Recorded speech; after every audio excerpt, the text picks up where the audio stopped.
धन्यवाद देते हैं आपको कि आपने हमें मौका दिया और बख्शिश भैया को जो उनके थ्रू आप हमें बुलाए हैं, और हमारा ये सौभाग्य है कि प्रभु ने हमें चुना है कि हम आपके बीच में वचन को, प्रभु के बहुमूल्य वचन को बांट सके। हालेलुया। ये सिर्फ और सिर्फ परमेश्वर को आदर जाता है, परमेश्वर का धन्यवाद देते हैं। मेरे साथ निकालेंगे निर्गमन की पुस्तक, उसका 33 अध्याय और उसका 3 पद। अगर आपके पास बाइबल है तो आप अपने बाइबल में निकाल सकते हैं। निर्गमन की पुस्तक, उसका 33 अध्याय, एक्सोडस 33, उसका 3 पद, जो कि मैं आपके लिए पढ़ना चाहूंगी।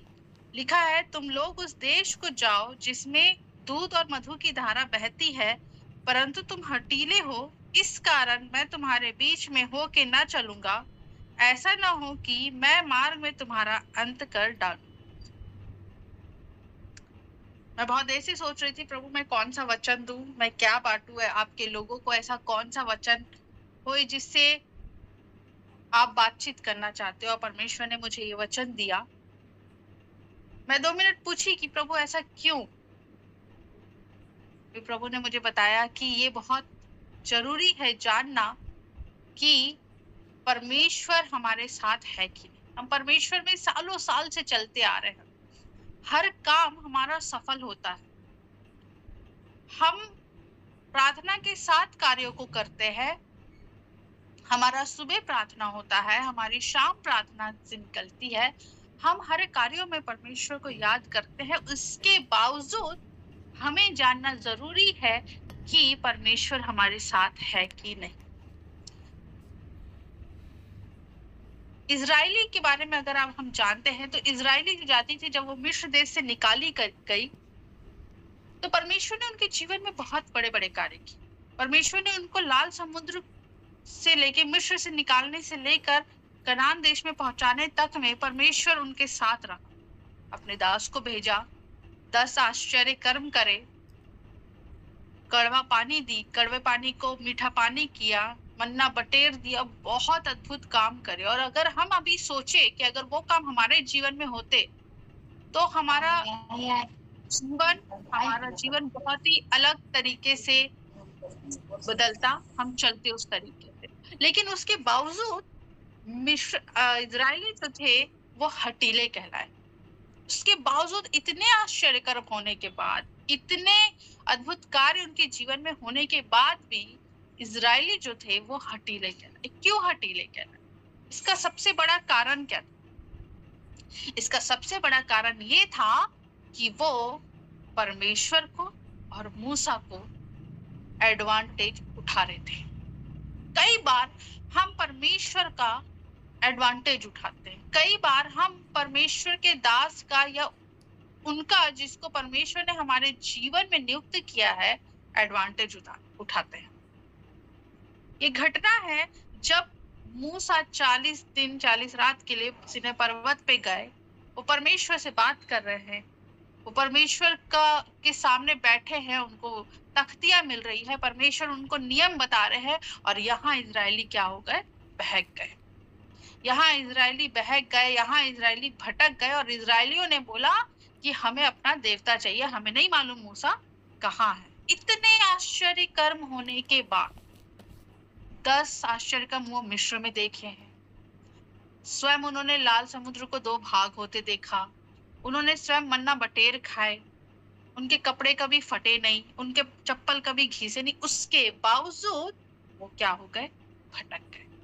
उसके बावजूद वो परमेश्वर के उस आश्चर्य कर्म को भूल कर कहाँ चले गए? भटकाव में चले गए। और क्या मांगे? एक ऐसा देवता, बोले कि ये हमारे लिए देवता बनो। तब परमेश्वर ने बोला कि तुम हठीले हो।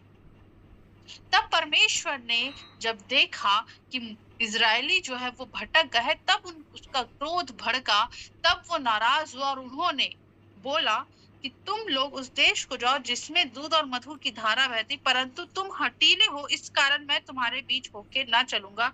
ऐसा ना हो कि मैं मार्ग में तुम्हारा अंत कर डालूं। इतना दुखी परमेश्वर हुआ, इतना दुखी हुआ कि परमेश्वर ने बोला कि तुम अकेले चले जाओ। चाहता तो परमेश्वर उनको वहीं नाश कर सकता था, आराम से 2 मिनट लगता। जिस परमेश्वर ने मिस्रियों को एक रात में उनके पहलौठे को खत्म कर दिया, क्या वो इजरायलियों को नहीं कर सकता था? बिल्कुल कर सकता था, लेकिन नहीं किया। क्यों नहीं किया? क्योंकि उसने एक वायदा अपने दास से, एक प्रॉमिस किया हुआ था अब्राहम से, याकूब से, इसहाक से, याकूब से। उसने प्रतिज्ञा करी हुई थी कि मैं तेरे वंश को कहाँ लेके जाऊंगा? दूध और मधु की धारा में लेके जाऊंगा। और यही प्रतिज्ञा के वजह से, इसी प्रतिज्ञा को स्मरण करके परमेश्वर ने बोला कि तुम जाओ, तुम जाओ। जो प्रतिज्ञा मैंने अपने दास से करी है, उस प्रतिज्ञा को मैं परिपूर्ण कर रहा हूँ। इस प्रतिज्ञा को मैं जरूर सफलता दूंगा, लेकिन मैं तुम्हारे साथ नहीं होगा। हमें जानने की बहुत जरूरत है कि क्या परमेश्वर हमारे साथ है कि नहीं। हम सफल हो रहे हैं, इसका मतलब ये नहीं कि परमेश्वर हमारे साथ है। हमारे कार्य सफल हो रहे हैं, हम बढ़ोतरी की ओर जा रहे हैं, इसका मतलब ये नहीं है कि हमारे साथ परमेश्वर है। हमें समझने की जरूरत है कि प्रभु हमारे साथ है कि नहीं। हमें जानने की जरूरत है। कई बार हम हठीले हो जाते हैं, कई बार हम एडवांटेज उठाते हैं। कई बार ऐसा होता है जहाँ पे हम वाकई में हठीले हो जाते हैं। हम सोचते हैं कि अरे कोई बात नहीं, परमेश्वर तो अनुग्रहकारी, दयालु, विलंब से क्रोध करने वाला है। परमेश्वर तो पापों को क्षमा करने वाला है। हाँ, परमेश्वर अनुग्रहकारी है, परमेश्वर दयालु है, लेकिन हमें ये भी याद रखना है कि परमेश्वर विलंब से क्रोध करने वाला। हमें ये भी याद रखना है कि परमेश्वर जलन रखने वाला है। हमें ये भी याद रखना है कि परमेश्वर को दुख होता है। हमें ये भी याद रखना है कि परमेश्वर पछताते भी है। हमें ये भी याद रखना है कि परमेश्वर हमारे बीते चीजों का बदला भी लेता है। कई बार हम इतने ज्यादा अपने सफलता में खो जाते हैं कि हम भूल जाते हैं कि परमेश्वर तो हमारे साथ है नहीं।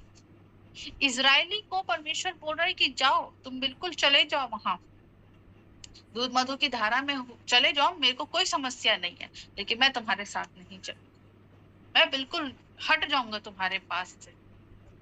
और कई बार हम इतनी सफलता में खो जाते हैं कि परमेश्वर हमारे साथ हट जाता है। कई बार ऐसा होता है, हम एडवांटेज उठाते हैं। इजरायली क्यों एडवांटेज उठा रहे थे? क्योंकि उनको मालूम था कि उनके और परमेश्वर के बीच में एक शील्ड जरूर है। वो शील्ड जिसने ये बोल दिया कि परमेश्वर को कि मेरा नाम जीवन की पुस्तक से हटा दे अगर तू इनको माफ नहीं कर रहा है। परमेश्वर ने बोला नहीं, जिसने पाप किया है उसी का नाम हटाऊंगा। तो हमारे जीवन में वो शील्ड परमेश्वर देते हैं, वो लोग देते हैं जो हमारे लिए प्रार्थना करते हैं।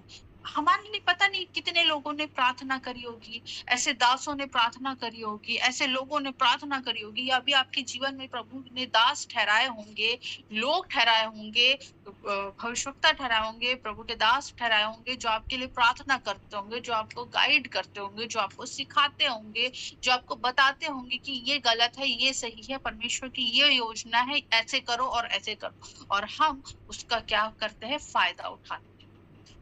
और फायदा उठा के हम बढ़ जाते हैं और हमको लगता है अरे हम तो बढ़ गए, हमें तो कुछ हुआ नहीं, हम तो ठीक है। लेकिन परमेश्वर कहना चाहता है कि परमेश्वर हमारे साथ नहीं रहेगा। मूसा शील्ड था, इसीलिए इजरायली फायदा उठाए। मूसा ऐसे शील्ड थे, इजराइल को मालूम था कि चाहे हम कुछ कर ले, मूसा जाके पश्चाताप कर देगा। मूसा हमारे बिहाफ पे परमेश्वर से माफी मांगेगा। मूसा हमारे बिहाफ पे परमेश्वर के सामने खड़ा होगा कि प्रभु मुझे भी हटा दे, चल कोई बात नहीं, प्रभु जाने दे। और परमेश्वर जी थे, मूसा का चेहरा देख कर इजराइलियों को क्या करते थे? माफ कर देते थे। सिर्फ मूसा का चेहरा देख, सिर्फ मूसा के साथ, क्योंकि वचन कहता है कि मूसा जो था उसके चित्त में बसा हुआ था। और अगर आप 34 और 33 और 34 अध्याय को पढ़ोगे तो आपको ये पूरा सिनेरियो, चीजें पता चलेगी, जहां पे यीशु परमेश्वर कहते हैं कि तू मेरे चित्त में बसा हुआ है। बाइबल कहती है कि मूसा से परमेश्वर एज अ भाई बात करते थे, आमने सामने बात करते थे, भाई समान बात करते थे। तो हम सोच सकते, हम इमेजिन कर सकते हैं कि वाकई में परमेश्वर और मूसा का रिश्ता कितना गहरा था। इस वजह से परमेश्वर ने इजरायली को बोला ठीक है तुम जाओ। अब्राहम के साथ था, मूसा के इसहाक के साथ था, याकूब के साथ था, साथ में मूसा के साथ भी। ये 4 की वजह से परमेश्वर ने इस्राएली को बोला, दूध मधु की धारा में के देश में चले जाओ, लेकिन मैं तुम्हारे साथ नहीं चलूंगा। हमारे पूर्वज जो हमारे प्रभु में स्ट्रांग रहे, हमारा पास्टर जो हमारे लिए निरंतर प्रार्थना करता है, कई बार उनके वजह से हमें परमेश्वर बढ़ाता है, पर हमारे साथ नहीं रहता। हमें समझने की जरूरत है कि कहीं हम हटीले तो नहीं हो रहे हैं, कहीं हम एडवांटेज तो नहीं उठा रहे, बार पे पाप पे पाप, पाप पे पाप, गलती पे गलती, एडवांटेज पे एडवांटेज, बात ना मानना, अनाज्ञाकारी करना, कहीं ऐसे कामों को करके हम परमेश्वर को दुखी तो नहीं कर। अनाज्ञाकारिता सबसे बड़ा पाप है। इसलिए पाप है क्योंकि बाइबल का पूरा आधार जो है वो आज्ञाकारिता, पूरा आधार जो है वो आज्ञाकारिता में है। और जब हम अनाज्ञाकारी होते हैं, मतलब हम परमेश्वर से दूर होते हैं। इजरायली अनाज्ञाकारी हुए तभी उन्होंने भटकाव आया उनके जीवन में। जब वो अनाज्ञाकारी हुए तभी वो बछड़ा बन पाए, जब वो अनाज्ञाकारी हुए तभी वो कुड़कुड़ाए। और जब हम अनाज्ञाकारी होते तो परमेश्वर हमारे जीवन से दूर हो जाता है। हमें बहुत जरूरी है समझना कि हम आज्ञाकारी होके चल रहे हैं कि नहीं। हम प्रार्थना जरूर कर रहे हैं, पर छोटी छोटी बात में हम कई बार अनाज्ञाकारी हो जाते हैं। हम छोटी छोटी बात में एडवांटेज उठाने लग जाते हैं। हम छोटी छोटी बात में इग्नोर करने लग जाते हैं प्रभु के लोगों को, प्रभु की बातों को, और हम बढ़ गए।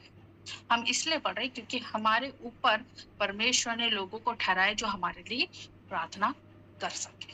तो हमें समझना है कि परमेश्वर हमारे जीवन से दूर ना जाए। अगर हम हटीले हैं तो आज की रात हम प्रार्थना करें कि प्रभु हमारे जीवन से हटीलापन को दूर करे। हमें प्रार्थना ये करना है कि प्रभु जब तक तू ना जाए मैं आगे नहीं बढ़ूंगा। अगर आप इसी का 33 का ही अगर आप 15 अध्याय पढ़ोगे तो मूसा ने यहोवा से कहा, यदि तू आप ना चले तो हमें यहाँ से आगे ना ले जा। जब यहोवा परमेश्वर ने जब मूसा से बोला कि तुम जाओ, मूसा बोला नहीं। यहाँ पे भी मूसा खड़ा हुआ, यहाँ पे भी मूसा ही शील्ड बना कि अगर तू नहीं जाएगा तो हमें आगे ना लेके जाना। आप चाहे कैसी भी परिस्थिति में हो, अगर आप नहीं वो कर रहे हो, अगर आप परमेश्वर के बिना आगे बढ़ रहे हो, तो आपकी सफलता कुछ समय के लिए ही रहेगी। एक समय के बाद आप मैं खत्म होने चालू हो जाएंगे। लूत जो था वो सफलता तो जरूर प्राप्त किया, लेकिन परमेश्वर के बिना सफलता प्राप्त किया। अब्राहम ने सफलता प्राप्त करी, वो परमेश्वर के साथ सफलता प्राप्त किया, और दोनों में बहुत अंतर था। अब्राहम की सफलता आज भी स्थिर है। अब्राहम के साथ की गई प्रतिज्ञा आज भी स्थिर है। अब्राहम के साथ जो बढ़ोतरी हुई थी लोगों की, वो आज भी स्थिर है। क्यों? क्योंकि परमेश्वर उसके साथ था, वो परमेश्वर के अनुसार चलता था, उसने कभी एडवांटेज नहीं उठाया। लेकिन जब लूत की बारी आती है, लूत अब्राहम की वजह से बचाया गया था। लूत को अब्राहम की वजह से ही सदोम अमोरा से निकाला गया था, उसके बावजूद वो खत्म हुआ। क्यों? क्योंकि उसके साथ परमेश्वर नहीं थे। क्यों नहीं थे? क्योंकि वो हठीला था, वो शुरू से हठीला था, तभी वो अब्राहम से दूर हुआ। वो ऐसी जगह जाए जहां पे तराई है, उसने देखा, फायदा उठाया और वो वहां पे चले गया। तो हमें समझना है कि हमारी बढ़ोतरी में परमेश्वर हमारे साथ है कि नहीं। अगर हम बढ़ रहे हैं और परमेश्वर हमारे साथ नहीं है तो वो सफलता कुछ ही समय की रहेगी। 10 साल, 5 साल, 10 साल हो सकता है हम ना भुगते, हमारे बच्चे भुगते, पता नहीं, पर वो एक समय तक रहेगा। उसके बाद हमारा फॉल डाउन चालू हो जाएगा। हमें समझने की जरूरत है, हमें ये कहने की जरूरत है कि प्रभु अगर आप मेरे साथ नहीं चलोगे तो मैं आगे कदम नहीं बढ़ाऊंगा या नहीं बढ़ाऊंगी, चाहे कुछ भी परिस्थिति क्यों ना हो जाए, चाहे कुछ भी सरकमटेंसेस क्यों ना हो जाए। हमें इजरायली नहीं बनना कि जब तक परमेश्वर आश्चर्य कम कर रहा है, जब तक परमेश्वर अच्छा-अच्छा कर रहा है, तब हम परमेश्वर के पीछे हैं, और जब परमेश्वर हमारे जीवन में कार्य नहीं कर रहा है, तो हम भटक जा रहे हैं। अगर हम ऐसा करेंगे, तो प्रभु हमारे जीवन में प्रतिज्ञा तो पूरी करेगा, लेकिन उसकी उपस्थिति हमारे जीवन से दूर हो जाएगी, हमेशा-हमेशा के हमेशा हमेशा के लिए दूर हो जाएगी, क्योंकि प्रतिज्ञा परमेश्वर ने अपने दासों के द्वारा कहलाई रहती है, आशीष परमेश्वर अपने दासों के द्वारा कहलाई रहती है। इसके वजह से हम बढ़ जाते, क्योंकि शमूएल ने शाऊल का अभिषेक किया था, इसीलिए शाऊल को परमेश्वर स्थिर रखा, वैसे नहीं मारा। जब शाऊल मरा है, तभी दाऊद राजगद्दी पर आया। शाऊल को परमेश्वर, जब वो मरा, वो राजा होकर ही मरा, भिखारी बन के नहीं मरा था, वो राजा होकर ही मरा था। क्यों राजा होकर बना था? क्योंकि उसका अभिषेक शमूएल ने किया। उस शमूएल ने जिसकी बात परमेश्वर कभी गिरने नहीं दी, उसके जीवन से परमेश्वर जा चुके थे। शाऊल के जीवन से जब शाऊल अनाज्ञाकारी हुआ, जब शाऊल ने शमूएल का एडवांटेज उठाया, फायदा उठाया, उसको मालूम था कि शमूएल बीच में है, उसको मालूम था कि परमेश्वर ने उसको चुना है, तो जब उसने फायदा उठाया तो परमेश्वर उसके जीवन से जा चुके थे। लेकिन चूंकि प्रतिज्ञा ये थी कि वो राजा बने रहेगा, इसलिए वो राजा बन के ही मरा, वो राजा ही था जब वो मरा। लेकिन जब दाऊद आया, उसका अभिषेक भी शमूएल ने किया। लेकिन जब दाऊद आया, तो दाऊद अपने परमेश्वर के अनुसार चलता रहा, परमेश्वर के आज्ञा के अनुसार चलता रहा, परमेश्वर के करीब था, इसलिए उसका सिंहासन सदा तक स्थिर है। क्यों स्थिर है? क्योंकि वो हठीला नहीं है। क्यों स्थिर है? उसने कभी शमूएल का एडवांटेज नहीं उठाया। क्यों स्थिर है? क्योंकि वो आज्ञाकारी रहा। वो हर काम को परमेश्वर के अनुसार करता था कि अगर प्रभु तू बोलेगा तभी मैं आगे बढ़ूंगा, नहीं बोलेगा तो मैं आगे नहीं जाऊंगा। तो हमें समझने की जरूरत है, हमें इस बात को रियलाइज करने की जरूरत है कि अगर परमेश्वर हमारे साथ नहीं है, तो ऐसी सफलता हमारे कोई काम की नहीं है। हमें सफलता परमेश्वर के साथ होके करनी है। हमें हठीले नहीं बनना है कि हर बात पे हम हठीले बन रहे। अगर हम हठीले बन रहे हैं, तो प्रतिज्ञा जरूर पूरी होगी, लेकिन परमेश्वर की उपस्थिति हमारे जीवन से खत्म हो जाएगी, हमेशा के। तो हमें अपने आप को रिकॉग्नाइज करना है कि हम सफल हो रहे हैं तो परमेश्वर है कि नहीं है, प्रभु है कि नहीं, प्रभु का आत्मा है कि नहीं। और अगर नहीं है, तो प्रभु को बोले, प्रभु मुझे माफ कर, मेरा हठीलापन दूर कर और मेरे को अपने साथ लेके चल। हम अकेले प्रतिज्ञा नहीं प्राप्त करना चाहते, हम चाहते हैं कि प्रभु तू मेरे साथ रहकर मैं उस प्रतिज्ञा को क्या करूं, प्राप्त कर सकूं। कितना अच्छा है कि हम परमेश्वर के साथ, इजरायली परमेश्वर के साथ कनान देश में प्रवेश करें, ना कि विदाउट परमेश्वर वो कनान देश में प्रवेश करें। कोई भी चीज अगर परमेश्वर के अनुसार दी गई है, परमेश्वर के साथ मिली है, उसमें कभी भी खराबी नहीं आएगी, उसमें कभी भी कोई भी समस्या नहीं होगी, हम कभी भी फॉल डाउन नहीं होंगे, हम हमेशा उठेंगे, परमेश्वर के साथ उठेंगे, परमेश्वर की उपस्थिति के साथ उठेंगे। तो हमें अपने आप को समझने की बहुत ज्यादा जरूरत है। इजरायली नहीं समझे, इसीलिए वो खत्म हुआ। इजरायली हठीले थे, और इसलिए परमेश्वर कई बार बहुत दुखी हो जाते हैं कि हम जो है, हम उस चीज का फायदा उठाते हैं। यहाँ पे परमेश्वर जो है वो बहुत दुखी है, वो दुखी होके, वो बहुत ज्यादा परेशान होके होता है, त्रस्त होके होता है। उस हिसाब से परमेश्वर बोल रहे हैं कि तुम लोग जाओ, उस दूध मधु की धारा में चले जाओ, लेकिन मैं तुम्हारे साथ नहीं आऊंगा, क्योंकि तुम क्या हो, हठीले हो।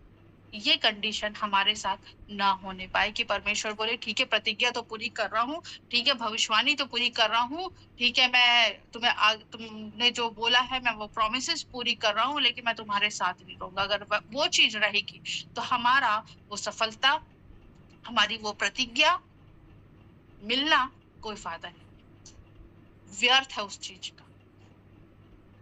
हमें उस चीज को प्राप्त करना है परमेश्वर के साथ, उस प्रतिज्ञा को प्राप्त करना है परमेश्वर की उपस्थिति में। और जब लगे कि हम हटीले हो रहे हैं, अपने आप को हमें माफी मांगना और मूसा की तरह बोलना है कि नहीं परमेश्वर, मैं आपके बिना तो एक कदम आगे नहीं चलना, चलना है तो मेरे साथ चलो, नहीं तो मैं नहीं जाऊंगा। इस काम को करना है तो प्रभु तेरे अनुसार हो, नहीं तो मैं नहीं करूंगा, चाहे उसमें हमारी हानि क्यों ना हो। ये हानि होती है। अगर अगर परमेश्वर बोलते ठीक है कनान देश में नहीं जा रहा हूँ, तुम भी मत जाओ, तो वो वहीं पे रहते, चाहे हानि क्यों ना हो। लेकिन अगर हमको चलना है आगे, तो हमें परमेश्वर के साथ ही चलना है। अगर हमें नहीं चलना है तो परमेश्वर के बिना हमें नहीं चलना। अगर परमेश्वर बोल रहे हैं कि हाँ ये काम करो, मतलब परमेश्वर के साथ वो काम करना है। और अगर नहीं बोल रहे प्रभु, तो उसमें हमें हटीले नहीं बनना है कि नहीं नहीं परमेश्वर, हमें तो मेरा तो मन है। फिर प्रभु बोलेगा ठीक है कर लो, लेकिन मैं तो हूं नहीं। लेकिन फिर उस चीज का हमें कोई रिवॉर्ड वापस नहीं मिलेगा। हम परमेश्वर की नजर में हटीले कहला देंगे। अच्छा क्या हटीले कहलाना अच्छा है कि आज्ञाकारी और मन के अनुसार व्यक्ति कहलाना अच्छा है? मैं सोचती हूँ मन के अनुसार व्यक्ति कहलाना ज्यादा अच्छा है, आज्ञाकारी व्यक्ति कहलाना अच्छा है। मैं सोचती हूँ कि मैं वो इंसान बनना चाहूंगी जो जिससे परमेश्वर आमने सामने बात करे, जिसकी प्रार्थना परमेश्वर तुरंत सुने। कि आप जब कभी किसी के लिए प्रार्थना करो तो या सामने खड़े रहो, उसके लिए ढाल बन के खड़े रहो, तो परमेश्वर आपको देख के उसको माफ कर दे। मूसा ऐसी ही था। तो हमें एडवांटेज नहीं उठाना है, हमें हमें ये देखना है कि परमेश्वर ने हमें क्यों चुना, हमें परमेश्वर ने कैसे निकाला है। हमें उसके आश्चर्य कर्म को हमेशा याद करके हर स्टेप में आगे बढ़ना। अगर कभी ऐसा लग रहा है कि नहीं हो रहा है, तो उन दिनों को याद करें जब आपके जीवन में परमेश्वर ने कार्य किया। इजरायली भूल गए थे, और जब हम भूल जाते हैं तो हम हटीले हो ही जाते हैं। अगर हम परमेश्वर के कार्यों को भूल जा रहे हैं, अगर हम परमेश्वर की प्रतिज्ञाओं को भूल जा रहे हैं, हम ये भूल जा रहे हैं कि परमेश्वर ने हमारे जीवन में कैसा कैसा कार्य किया और कैसे बचाया, इसका मतलब है कि हम हटीले हो रहे हैं। और अगर हम हटीले हो रहे हैं तो परमेश्वर हमारे जीवन से दूर जा रहा है। हमें निरंतर उसके कार्यों को याद रखना है, हमें हटीले नहीं होना है, हमें निरंतर परमेश्वर की उपस्थिति में बढ़ना है और परमेश्वर के साथ ही आगे बढ़ना है, ताकि हम उसकी सफलता को क्या कर सके, प्राप्त। सो प्रभु आप सबको आशीष दे, बरकत दे, हटीले ना बने। ये जरूर जाने कि सफलता मिल रही है तो प्रभु सफलता में साथ है कि अगर प्रभु सफलता में साथ नहीं है, तो आज की रात बैठ के बोले कि प्रभु इस सफलता में आप मेरे साथ रहिए। मैं सफल होना चाहता हूँ आपके साथ, मैं सफल होना चाहती हूँ आपके साथ। बिना आपके मेरा कोई वजूद नहीं है। हम इजरायली जैसे हटीले ना बने, वरन हम मूसा जैसे बने, हम दाऊद जैसे बने, जिसको परमेश्वर ने अपने चित्त से लगाया, जो परमेश्वर के अनुसार व्यक्ति था। अगर हम उसके अनुसार चलेंगे, परमेश्वर के अनुसार चलेंगे, परमेश्वर के साथ चलेंगे, तो प्रभु हमें सफल जरूर करेगा। सो प्रभु आप सबको आशीष दे, बरकत दे। God bless you all. और एक बार और मैं प्रभु को धन्यवाद देती हूँ, आप सबको धन्यवाद देती हूँ जो आपने मुझे यहाँ पे मौका दिया है। मैं प्रभु को धन्यवाद देती हूँ। God bless you. Praise the Lord, praise the Lord. बहुत बहुत धन्यवाद सिस्टर, इस खूबसूरत और बहुत दिल को छूने वाली और एक ऐसे बात जो सच में आज हमारे लिए और आपके लिए बहुत ज़रूरी है। कहीं ना कहीं हम और आप या हमारे विश्वासी जीवन में ये सारी चीज़ें हो रही है और हम बहुत हठीले हो गए हैं, परमेश्वर के वचन के खिलाफ से चलने वाले लोग हो गए हैं। और सच में वो वचन हमें एक बार फिर से याद दिलाता है, कहीं हम अपनी इच्छा के अनुसार तो नहीं चल रहे हैं, कहीं हम प्रभु से दूर तो नहीं हो जा रहे हैं। ये वास्तव में हमारे लिए बहुत सोचने की बात है। और परमेश्वर हमारी सहायता करे, मदद करे, क्योंकि जिस जगह में परमेश्वर हमको और आपको ले जाना चाहता है, क्या हम वहाँ पहुँचने के योग्य हैं या नहीं। कहीं हम हटीले तो नहीं हो गए हैं, कहीं हम प्रभु के वचन से दूर तो नहीं हो रहे हैं, कहीं हम अपनी इच्छा के अनुसार तो नहीं चल रहे हैं, कहीं हम अपनी इच्छा के अनुसार ईश्वर का निर्माण तो नहीं कर रहे हैं, कुछ को ईश्वर बना करके उसकी आराधना या उसके पीछे तो नहीं चल रहे हैं। मेरे जी, जो सच में अगर ऐसा है तो परमेश्वर कहता है कहीं ऐसा ना हो कि मैं मार्ग में ही तुम्हारा अंत कर डालूँ, कहीं ऐसा ना हो कि इस जीवन में वो हमारा अंत ना कर दे। कहीं ना कहीं हम अपने काम को अपना ईश्वर बना लिए, कहीं ना कहीं हम अपने जो भी चीज़ें हैं उनको अपना ईश्वर बना लिए, समय को ईश्वर बना लिए, अपने जॉब को ईश्वर बना लिए हैं, अपने टैलेंट को ईश्वर बना लिए हैं, और जो भी चीज़ें परमेश्वर ने आपको दी होगी या अपने धन को अपने ईश्वर बना लिया है, या ऐसी कोई चीज़ें हैं जिसको आपने ईश्वर बना लिया और उसके पीछे आप चल रहे हैं। और जी जो आइए आज की शाम पवित्र आत्मा परमेश्वर ने अपने दासी के द्वारा हमसे और आपसे बातें की है कि हम उस चीज़ों को नहीं वरन परमेश्वर की आज्ञा को मान करके उसके अनुसार चले। उस समय सच में मूसा के द्वारा उन लोगों ने परमेश्वर का क्रोध से वो लोग बच गए, लेकिन परमेश्वर सच में जलन रखने वाला परमेश्वर है, वो अपनी महिमा किसी और को नहीं देता। So thank you so much sister Sireen, बहुत धन्यवाद, आपने इस वचन को हमारे बीच में साझा किया। थोड़ा समय है हमारे साथ में, मैं आपसे गॉड ब्लेस यू। आशा करता हूँ सिस्टर थोड़ा समय और हमारे साथ बने रहें और कुछ गवाही के साथ आप हमारे बीच में अपने गवाही को हमारे बीच में शेयर कर सकते हैं, अगर आपके पास वक्त है तो, अन्यथा कोई बात नहीं। बिल्कुल बिल्कुल Yes. बिल्कुल बिल्कुल, एक बार फिर से आप सबको जय मसीह की। जय मसीह। और वाकई में परमेश्वर महान है, और गवाहियां तो बहुत है, शुरू से लेके आज तक, बचपन से लेके अब तक। और मेरे खुद के जीवन की गवाही बहुत रही है पर्सनली। जब मैं मेरी पैदा होने से लेके आज तक की गवाही बहुत रही है। और शॉर्ट में मैं अपनी अपनी गवाही पहले दूंगी, फिर मैं वापस से अपने बेटे की गवाही दूंगी कि मैं जब छोटी थी, मेरे पापा भी पास्टर है। मैं छत्तीसगढ़ की हूँ, भिलाई छत्तीसगढ़ की हूँ। सो मेरे पापा भी पास्टर है।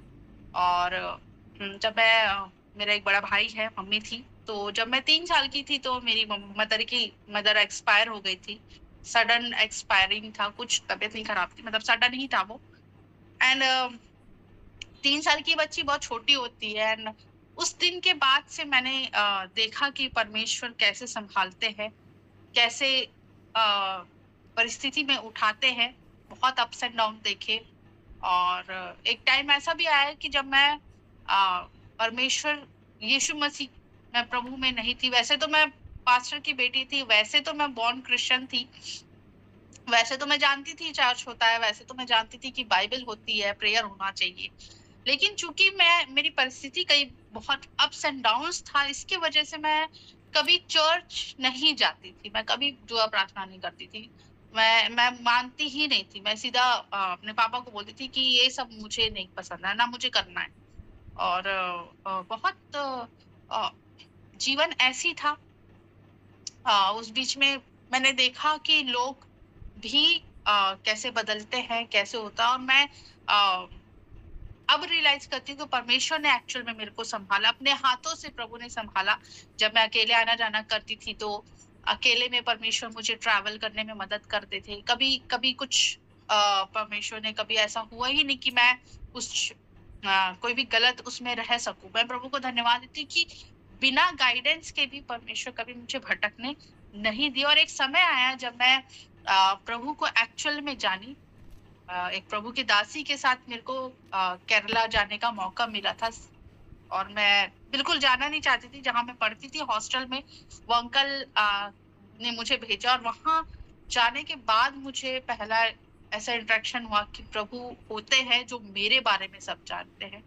और वहां मुझे पता चला कि मुझे निरंतर देखने वाला यीशु मसीह है। और मैं उस समय से परमेश्वर को जानने लगी, परमेश्वर के में आगे बढ़ने लगी। अपने जीवन को 2010 में मैं अपने जीवन को प्रभु में दी। और उसके बाद भी मैं आगे पीछे होती थी, कभी प्रेयर करते थे, कभी नहीं करते थे, क्योंकि एक बच्चा जब बढ़ता है तो बहुत भटकता भी है। तो मेरे लिए ऐसा था कि ठीक है, नॉर्मल प्रार्थना करेंगे, कोई बात नहीं। पवित्र आत्मा मिल गया था, लेकिन मैं पवित्र आत्मा के उस महत्व को नहीं जानती थी। और मेरे पापा की इच्छा थी कि मैं बाइबल कॉलेज ही करूं, बहुत उनकी दिली तमन्ना थी। और वो निरंतर मेरे लिए प्रार्थना करते थे कि बेटा मेरी इच्छा है कि तुम बाइबल कॉलेज करो। मैं बोलती थी ठीक है, देखते हैं अगर कभी करेंगे तो। बट ऐसा मौका हुआ कि मेरे लिए बाइबल कॉलेज का ही बात हुआ गाजियाबाद में। चूंकि बख्शी भैया के पापा है, वो मेरे पापा को पढ़ाए हुए हैं इटारसी बाइबल कॉलेज में। तो जब उनसे बात हुई, तो जब मेरे पापा ने बताया, तो अंकल ने बोला कि अरे मेरे बेटे का कॉलेज है, आप बिल्कुल बेटी को भेज सकते हो। उससे पहले मैंने एक शर्त रखा था कि मैंने कहा एक बार में जहां भी बाइबल कॉलेज होएगी मैं वहीं जाऊं। हो गया। मैं आई और मैं ये सोच कर आई थी कि मैं कुछ ही दिन रहूँगी, मैं वापस आ जाऊँगी क्योंकि मेरे को नहीं करना है। क्योंकि हम चूँकि हम शुरू से देखते आए हैं तो हमारे लिए ऐसा था कि अरे! ज़्यादा कुछ नहीं होता है ये सब चीज़ों में। पर प्रभु की योजना वाक़ई में हमारे योजना से बहुत अलग है और जब प्रभु की योजना के अनुसार हम चलते हैं, तो प्रभु उसमें सफलता ज़रूर देता है और मैं प्रभु को धन्यवाद देती हूँ कि मैं गाज़ियाबाद आई। उस समय मैं बहुत अलग थी, बहुत ही डिफरेंट थी, बहुत नेचर डिफरेंट था, सारी चीज़ें डिफरेंट थी और प्रभु ने धीरे-धीरे अपने दासों के द्वारा मेरे को डेवलप किया। प्रभु ने पवित्र आत्मा से और परिपूर्ण किया, उसके सामर्थ्य से परिपूर्ण किया और वहाँ से मैंने परमेश्वर को निरंतर जाना। और जब मैंने जाना, तो मैंने ये भी देखा कि जब हम कुछ नहीं होते तो लोग नकारते हैं, लेकिन जब हम प्रभु में बढ़ते हैं, तो वही लोगों को परमेश्वर हमारे समीप लेकर आता है। कहता है ना, परमेश्वर कहता है ना कि मैं अपने तुम्हारे शत्रुओं से भी तुम्हारा मेल कराऊँगा और वाक़ई में जब मैं प्रभु में बढ़ी, मैं प्रभु के अनुसार चली तो जो लोग मेरे मुँह पे कभी दरवाज़ा बंद करते थे, आज वो मेरे को अपने घर पे खुद ही बुलाते हैं कि अपने हमारे घर पर आओ। ये सिर्फ़ प्रभु का अनुग्रह है, ये सिर्फ़ परमेश्वर की महिमा है। और 2016 में मेरी शादी हुई। अद्भुत तरीके से शादी हुई हमारी और मैं प्रभु को धन्यवाद देती हूँ इस 9 सालों में अ, उस विश्वास के लिए जो हमारे जीवन में प्रभु ने बढ़ाया है। अप्स एंड डाउन्स बहुत आए, लेकिन प्रभु कभी हाथ नहीं छोड़ा, इसलिए मैं प्रभु को धन्यवाद देती हूँ कि हर दिन, हर समय परमेश्वर अपने उस प्यार को हमें प्रकट करता है कि मैं तुम्हारे साथ हूँ। कोई रहे ना रहे, प्रभु बोलता है मैं तुम्हारे साथ हूँ। प्रभु बोलता है कि मैं तुम्हारे साथ निरंतर चल रहा हूँ। मैं प्रभु को इस बात को धन्यवाद देती हूँ और 2018 में मैं कंसीव करी थी और जब मेरा बेटा अ, मेरे पेट में आया था, मुझे पता नहीं था, उस समय हम मीटिंग्स में थे और बहुत आना-जाना था और उस बीच में ऐसा हुआ कि मुझे ब्लड क्लॉट हुए थे। मैं सोची कि शायद नॉर्मल है, लेकिन जब दिखाया तो चूँकि 3.5 महीना चल रहा था, तो डॉक्टर ने बोला कि बच्चा तो है नहीं, खराब हो गया है, हृदय है नहीं इसको, आप इसका खत्म कर दो, इसको हटा दो। और वहाँ पे हम लोग ने बोला कि नहीं, क्योंकि माँगा नहीं है, हमको मालूम है अगर परमेश्वर दिया है तो परमेश्वर अपने योजना के तहत दिया है, प्रभु ही सँभालेगा। और मैं हम लोग घर आए, प्रार्थना करे और प्रभु के दासों से प्रार्थना करवाए कि प्रार्थना करें और हमारे लिए जब प्रार्थना हुई और 15 दिन मैं बिना दवाई के सिर्फ़ पानी पीकर मैं बेड रेस्ट में रही और रोज़ हम प्रार्थना करते थे कि प्रभु अपने बच्चे के हृदय को बना दिया है, बच्चे को बना दिया है। सबसे बड़ा अगर हमने अपने विश्वास का उत्तर पाया, वो था मेरा बेटा।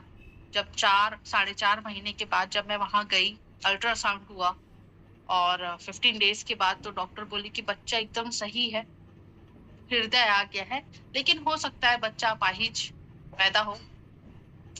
मैं तब मैं बोली, मैंने कहा जिस प्रभु ने मेरे बच्चे को का हृदय बनाया, वो प्रभु मेरे बच्चे को कभी भी अपाहिज नहीं पैदा होने देगा। 8 महीना प्रभु ने सँभाला। 90 महीने में मैं अपने मायके गई थी रायपुर।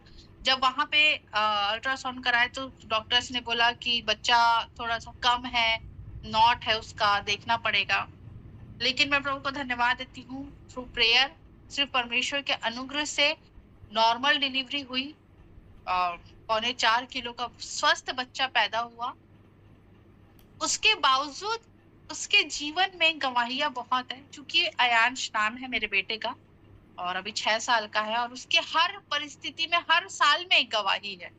उसका पैदा होना, मेरे गर्भ में आने से लेकर, पैदा होने से लेकर अब तक में इसकी गवाही है, क्योंकि जब ये पैदा हुआ कुछ समय के बाद ये बोल नहीं पाता था और मैं बहुत चिंतित होती थी कि क्यों नहीं बोल पा रहा है, क्या हो गया है?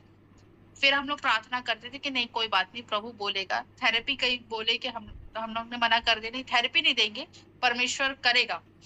और 4 साल के बाद मेरा बेटा बोलने लगा, बहुत अच्छे से बोलता है अब। चलने में इसको समस्या थी, एक समय भी ऐसा आया था कि जब वो चल नहीं पाता था, जब ये चलना चालू किया था तो कुछ टाइम के बाद इसके पैर में समस्या ऐसी थी कि 15 दिन बस बैठे रहता था, या तो लेटता था या तो बैठे रहता था। नीचे रखने से पूरा पैर इसका स्वेलिंग था, चल नहीं पाता था। उस बीच भी सिर्फ प्रार्थना हुई, वापस से अपने से उसका स्वेलिंग ठीक हुआ, अपने से उसके जो विटामिन्स की कमी थी वो खत्म होकर कब ये वापस से चलने लगा हमें नहीं पता। ये सिर्फ प्रार्थना होता था। इसको मम्स हो गया था, परमेश्वर ने इसके मम्स को बिना दवाई के ठीक किया। हर चीज जो प्रभु ने से वो मांगा है वो उसको जरूर मिला, और जो मैंने मांगा है वो जरूर प्रभु ने मिला। हर चीज में, हर परिस्थिति में, चाहे वो शुरू से लेकर आज तक क्यों ना हो, मैं उस परमेश्वर को के उस अनुग्रह को देख पाई हूँ, उस दया को देख पाई हूँ कि प्रभु निरंतर संभालता है। हो सकता है कि उस लेवल में हमको नहीं पता चलता है। कई बार हम सोचते हैं कि लोगों को तो नहीं दिखाई दे रहा है, लोगों को नहीं दिखाई दे रहा होगा, लेकिन हमें पता चलता है। या आपके जीवन में हो सकता है, आपके जीवन में आपकी आशीषें लोगों को नहीं दिख रही होगी, लेकिन आपकी छोटी छोटी चीज जो पूरी हो रही है, इसका मतलब है कि परमेश्वर आपके साथ है। इसका मतलब है कि प्रभु आपको संभाल रहा है। इसका मतलब है कि प्रभु आपको चिंता करता है। कई बार हम सोचते हैं कि अरे हमारे जीवन में तकलीफ है, परेशानी है, पर मैं प्रभु को धन्यवाद देती हूँ इस बात के लिए कि अगर तकलीफ और परेशानी नहीं आएगी तो हम परमेश्वर के अनुग्रह को देख कभी नहीं पाएंगे। मैंने एक बहुत पहले, शादी से पहले मैंने एक क्वेश्चन किया था परमेश्वर से कि परमेश्वर ऐसा क्यों हुआ, प्रभु ऐसा क्यों हुआ कि मेरी मम्मी को आपने 3 साल की उम्र में उठा लिया। 3 साल की बच्ची बहुत छोटी होती है। मुझे एक समय पे वाकई में उनका चेहरा भी याद नहीं था। मैं नहीं जानती थी मेरी माँ कैसी दिखती है, और उस समय मैं एक समय तक मैं उनका फोटो भी नहीं देख पाई थी, तो मुझे कुछ भी याद नहीं था कि मेरी माँ एक्चुअल में कैसी दिखती है। सब बोलते थे कि मैं उनकी जैसी दिखती हूँ, बट मुझे नहीं मालूम था। और मैं, मेरे ख्याल से मैं 9th क्लास में थी जब मैंने उनका फोटो फर्स्ट टाइम देखा था। तो मैं क्वेश्चन हमेशा करती थी कि क्यों प्रभु आपने उठा लिया, क्यों मेरी लाइफ में इतनी परेशानी आई है, क्यों ऐसी चीजें हुई है। और मेरे को उसका आंसर बहुत साल के बाद एक दिन बैठे हुए प्रभु ने, पवित्र आत्मा ने मन में डाला कि अगर मैं ये सारे सिचुएशन नहीं होते तो मैं कभी भी अपने जीवन में परमेश्वर के उस अनुग्रह को, उस हाथ को कभी भी नहीं देख पाती जो उसने मेरे ऊपर में रखा था। तो परेशानी आना बहुत जरूरी है, परिस्थिति होना बहुत जरूरी, सर्कमस्टेंसेस विपरीत होने जरूरी है, क्योंकि उससे हमें उसके प्रेम को, उसके अनुग्रह को, उसकी दया को और उसके हाथ को हम देख पाते हैं जो उसने हमारे जीवन में दिया हुआ।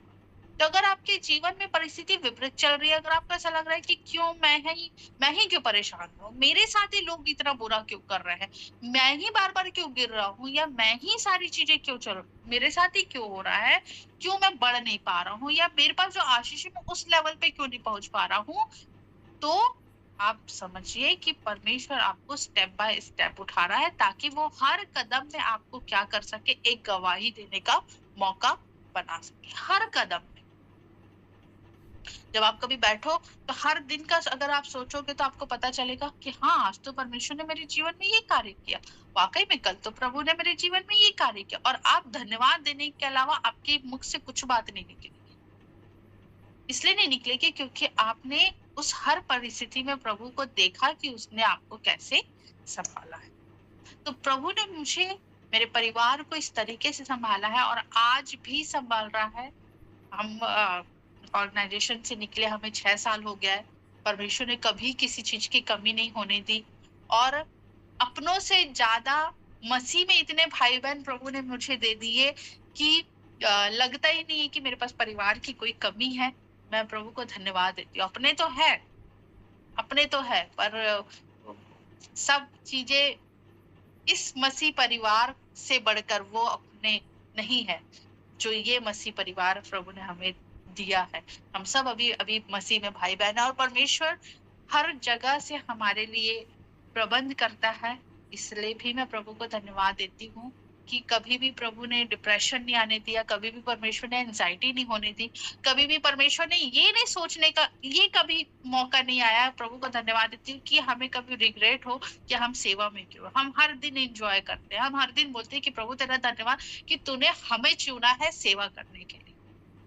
ये मैं प्रभु को धन्यवाद देती हूँ कि प्रभु ने उस स्थान में बैठाया है कि हम सिर्फ उसकी महिमा कर सकते हैं, सो मैं प्रभु को धन्यवाद देती हूँ और आप सबको धन्यवाद देती हूँ एक बार फिर से। इस छोटी सी गवाही से मैंने अपनी पूरी छोटी सी जीवन की गवाही बहुत ही शॉर्ट में बताई है। बहुत है, उसमें भी बहुत जुड़ी गवाही है क्योंकि बहुत सी परिस्थिति से निकले हैं। लेकिन मैं बस इतना आधार बताना चाहूंगी कि हर परिस्थिति में, हर कंडीशन में, हर दुख में, तकलीफ में परमेश्वर हमें संभालता है। अगर आपके जीवन में हो रहा है तो प्रभु को धन्यवाद है क्योंकि आप उसमें परमेश्वर की महिमा को देखोगे, आप उसमें परमेश्वर के हाथ को अपने ऊपर जरूर। सो गॉड ब्लेस यू ऑल। प्रभु आप सबको आशीष दे और प्रभु के दास को प्रभु बहुत ऐसे आशीष दे, बख्शुओं को आशीष दे जो उन्होंने मुझे मौका दिया कि मैं यहाँ पे अपने जीवन के गवाहियों को और परमेश्वर की महिमा को कर सकूं। God bless. Praise the Lord, hallelujah. बहुत बहुत धन्यवाद सिस्टर शिरीन, बहुत बहुत धन्यवाद और इस अद्भुत गवाही के लिए। और सच में मुझे एक बात याद आता है कि डूबे ना वो जो थामे हाथ मसीहा का, तूफानों में भी जब चले तो साथ हो मसीहा का, कोई ताकत उसे रोक नहीं पाएगी जिसने जाना है प्यार यीशु मसीहा का। जिस मसीह को हमने जाना है, जिस मसीह के प्यार को हमने चख लिया है, जान लिया है, समझ लिया, जिसने हमें और आपको बुला लिया है, वो चाहे किसी भी परिस्थिति में क्यों ना रहे, प्रभु उसको हमेशा संभालता है और परमेश्वर उसको हर परिस्थिति से बाहर निकालता है। उसको कभी डूबने नहीं देता, उसको कभी भी अपने से अलग नहीं होने देता। और परमेश्वर ने आपको अपनी महिमा के लिए अलग करके रखा था सिस्टर, और हर परिस्थिति में उसने आपको संभाले रखा और आज इस लेवल तक आपको पहुंचाया कि आप लोगों को बता सकते हैं कि हमारा परमेश्वर कितना भला है और हर परिस्थिति में हमें कुछ ना कुछ सिखाता है। और उसने बहुत कुछ सिखाया आपको जीवन में, और इसलिए अब एक अच्छी अगुआ बन करके आप एक कलीसिया को चला रही हैं और लोगों के बीच में खड़ी होकर के प्रभु की महिमा कर रही हैं, गवाही दे रही हैं। सो बहुत बहुत धन्यवाद। हमारी दुआ है परमेश्वर आप दोनों को सेवकाई में आशीष दे और आगे बढ़ाए और हर परिस्थिति में परमेश्वर आपके साथ रहे और कई आत्माओं को आपके द्वारा परमेश्वर बचाए, परमेश्वर के राज्य में ले आने के लिए प्रभु आपको इस्तेमाल करे, आप दोनों को, भाई रॉबर्ट को और आपको भी परमेश्वर बहुत आशीष करे।